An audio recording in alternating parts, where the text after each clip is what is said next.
तेलंगाना में बरक़ी शरहों में इजाफा हो गया है। इजाफी बरक़ी शरहों पर 1 अप्रैल से अमल आवरी होगी।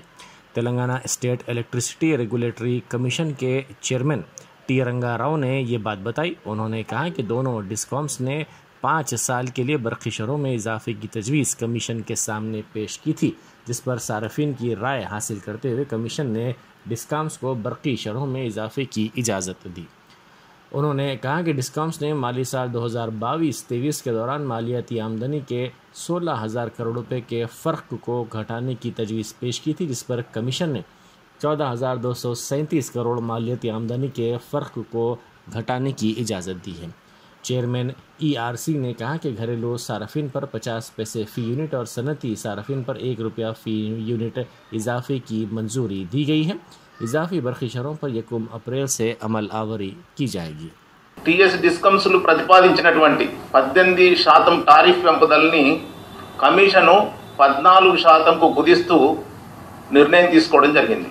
ఎల్టీ వినియోగదారులకు టీఎస్ డిస్కమ్స్ ప్రతిపాదించినటువంటి ₹15 ఫిక్స్డ్ చార్జెస్ గాను కమిషన్ ₹10 కుదిస్తూ నిర్ణయం తీసుకోవడం జరిగింది.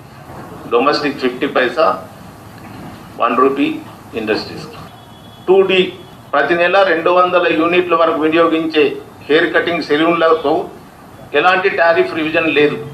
LT4 కుటీర పరిశ్రమల వర్గానికి టారిఫ్ రివిజన్ లేదు. LT5 వ్యవసాయ వర్గానికి టారిఫ్ రివిజన్ లేదు. LT3 పరిశ్రమ కేటగిరీకి కింద LT3 పరిశ్రమ కేటగిరీ కింద రైస్ మిల్లుల కాంట్రాక్ట్ లోడ్ గరిష్ట పరిమితిని 100 HP నుండి 125 HPకి పెంచాం.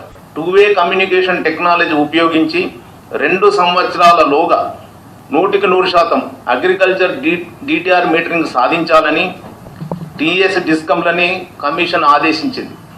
ఖచ్చితంగా మీటరింగ్ జరగాలి. మీటరింగ్ జరిగినప్పుడే వ్యవసాయ రంగానికి ఎంత విద్యుత్ వినియోగం అవుతుందనేటువంటి ఖచ్చితమైన లెక్కలు వచ్చేటువంటి అవకాశం ఉంటుంది.